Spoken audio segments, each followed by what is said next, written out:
Azərbaycan Respublikasının xalq artisti, görkəmli tarifatçısı Ramiz Quliyev 1947-ci il aprelin 30-da Ağdamda qulluqçu ailəsində anadan olub. 1954-cü ildə Ağdam şəhər 7 illik musiqi məktəbinə, 1960-cı ildə Üzeyir Hacıbəyev adına Ağdam Orta İxtisas Musiqi məktəbinə daxil olub.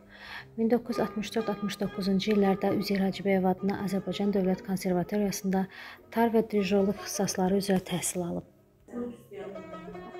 1974-1992-ci illər ərzində Üzeyir Hacıbəyev adına Azərbaycan Dövlət Konservatoriyasının Xalq Çalğı Alətləri kafedrasında tar ixtisası üzrə müəllim, baş müəllim, dosent, professor kimi pedaqoji fəaliyyət göstərib. 1992-2002-ci illərdə həmin kafedraya rəhbərlik edib. 1964-1994-cü illərdə Müslüm Maqomayev adına Azərbaycan Dövlət Filarmoniyasının və Dövlət Konsert Birliyinin solisti olub. Ramiz Quliyev hazırda Üzeyir Hacıbəyli adına Bakı Musiqi Akademiyasında öz pedaqoji fəaliyyətini davam etdirir.